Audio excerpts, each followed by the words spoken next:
They say silence is golden, but in the halls of the California state prison system, silence is actually a death sentence. For years, the world has watched the slow-motion car crash of one of hip-hop's most polarizing figures, Daystar Peterson, the man you know as Tory Lanez. While the internet was busy debating his guilt or innocence in the outside world, Tory was allegedly fighting for his literal life in a place where fame doesn't buy you protection, it buys you a target. We're standing here in 2026 and the headlines have finally exploded with something so dark and so calculated that it makes the original 2020 shooting trial look like a playground dispute. 16 times. That is how many times a homemade shank reportedly tore through the skin of a platinum-selling artist while guards allegedly looked the other way. But here's where things get chilling. This isn't just about a prison scuffle. This is about a $100 million legal war. Tory Lanez sues prison for $100 million after being poked up 16 times by inmates. That has just been ignited against the California Department of Corrections. Tory Lanez isn't just suing for medical bills. He's suing for a massive systemic failure that smells like a setup to some and a tragic inevitability to others. Why was a high-profile celebrity housed in the same unit as a convicted murderer with a history of shanking inmates? Why did the guards reportedly stand by while his lungs collapsed? And most importantly, what happened to the songbooks? Buckle in, because this isn't just a gossip report. This is a story of betrayal, negligence, and a trail of breadcrumbs that leads all the way back to the highest levels of the industry. To understand why Tory is currently demanding $100 million from the state, we have to look at how he got there in the first place. We all know the story. The 2020 shooting incident involving Megan Thee Stallion, the high-octane trial that divided the internet, and the eventual 10-year sentence handed down in 2023. When Tory was hauled off to North Kern State Prison, the industry largely turned its back. He went from private jets and Kylie Jenner's pool parties to a world of steel bunks and processed meals. But according to reports, the danger didn't start in the courtroom. It started the moment he was classified as a Level 4 inmate. Now, for those who don't know, Level 4 is the highest security level in the California system. We're talking about the worst of the worst. Gang leaders, lifers, and men who have nothing left to lose. Putting a 5'3" celebrity rapper in that environment is like dropping a piece of gold into a shark tank. But when you look at the timeline, the choices made by the prison officials start to look less like standard procedure and more like a recipe for disaster. This is where things start connecting. In early 2025, word began to leak out that Tory's transition wasn't going well. Sources close to the rapper claimed he was receiving threats daily. In the hierarchy of prison, being a celebrity is a double-edged sword.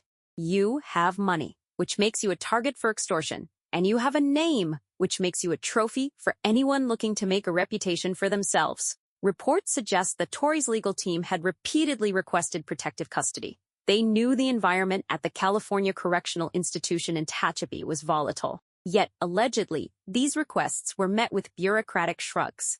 He was placed in the general population, or at least in a unit, where he was far too accessible to the lifers. This is where it gets even more interesting. Enter a man named Santino Casio. If you haven't heard that name, you need to. Casio isn't just another inmate. He's a man serving a life sentence for second-degree murder. The Hoovers always felt like they were supposed to protect me when I was in the joint. So, yeah. By him. More importantly, he already had a 2008 conviction for assault by a prisoner with a deadly weapon. He was a known shanker.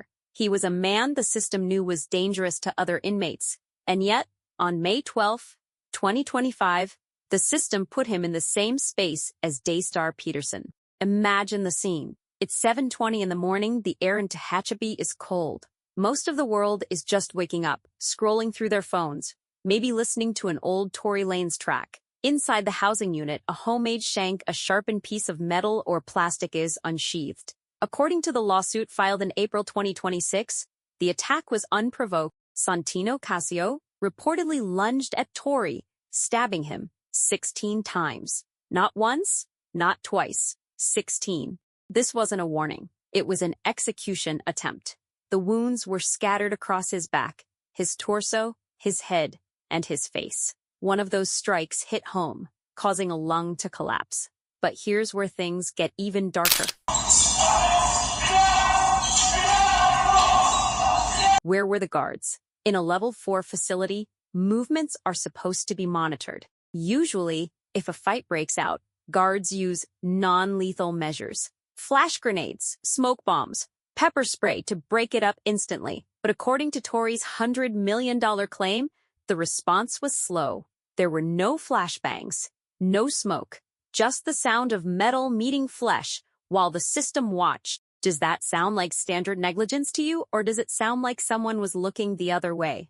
Now, most people would focus on the physical injuries. And yes, $10 million of the lawsuit is specifically for the permanent scarring on his face, the face that was his brand. But there is a detail buried in this legal filing that has the music industry whispering in the shadows. Tory alleges that while he was being airlifted to a hospital, fighting for his breath with a collapsed lung, the prison staff did something very specific. They didn't just secure his cell. They reportedly seized his songbooks. These weren't just notebooks. These were original unpublished lyrics, the blueprints for his future.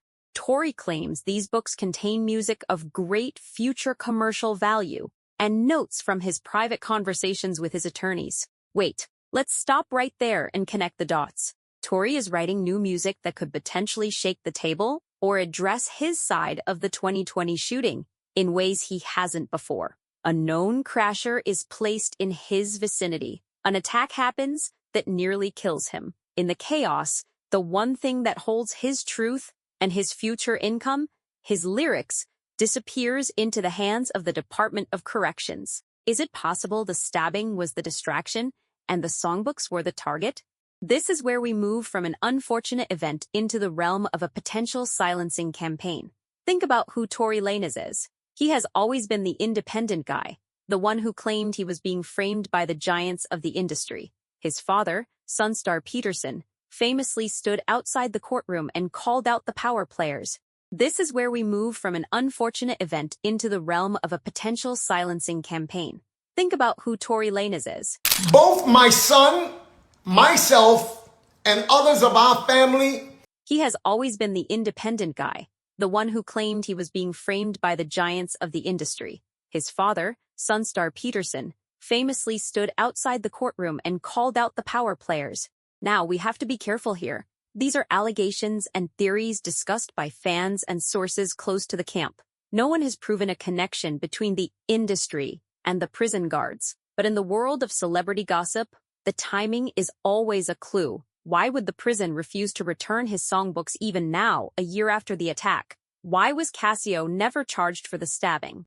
And I've never really had a chance to express that, but you can look at my criminal record. I don't have one. Think about that for a second. If you or I stabbed someone 16 times, we'd be facing an attempted murder charge on top of whatever we were already in for.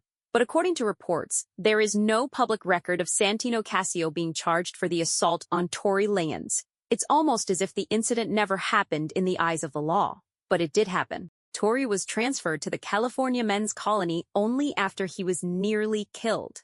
Took 16 holes in his body for the state to realize he shouldn't have been in Tehachapi in the first place. Let's break down the math of this lawsuit because people hear $100 million and think it's just a rapper throwing a number at the wall. But when you look at the receipts of ruin, the number starts to make sense from a corporate perspective. $10 million for facial scarring, the loss of his image, $1 million for each of the 16 stab wounds. The remainder represents punitive damages for the unlawful seizure of his intellectual property and the intentional failure to protect. This isn't just about the money. This is about Tory Lanez saying that you tried to erase me, so now I'm going to make it too expensive for you to keep me silent. But there's another layer to this. Since the stabbing, Tory has reportedly been different. Sources say the man who was once full of energy is now haunted. You don't get stabbed 16 times and come out the same. Your lungs might heal, but your mind stays in that corridor in Tehachapi. And then there's the Meghan angle. Just months before this lawsuit was filed, a judge issued a protective order through 2030, ordering Tory to stay away from her even from behind bars. The pressure is coming from every side, legal, physical, and industry-wide. Is this the story of a man who is a victim of his own choices? Or is this the story of a man who knew too much and had to be handled? As we sit here in 2026, the lawsuit is just beginning to move through the federal courts. The California Department of Corrections is staying silent, refusing to comment on pending litigation. But the real question isn't whether Tory will get his money. The real question, the one that should keep the industry's power players up at night, is about those songbooks. If the state unlawfully seized his lyrics, what exactly was written on those pages? Was it just music? Or was it a detailed account of what really happened on that night in 2020? Was it the names of people who helped facilitate his downfall? Tory Lanez is currently sitting in a cell in San Luis Obispo, scarred and likely looking over his shoulder every single day. He's a man who has lost his freedom, his career, and nearly his life. But he hasn't lost his voice. The $100 million lawsuit is a loud, screaming declaration that he is still here. But as this legal battle unfolds, we have to ask ourselves, if the system could let a man get stabbed 16 times under their watch, what else are they capable of doing to make sure those songbooks never see the light of day? The trial is coming. The truth is, allegedly in those books, and the world is finally starting to see that the real shooting might have been the one that happened inside the prison walls. What do you think is really going on? Was Tory a target from day one? Or is this just the tragic reality of the maximum security life?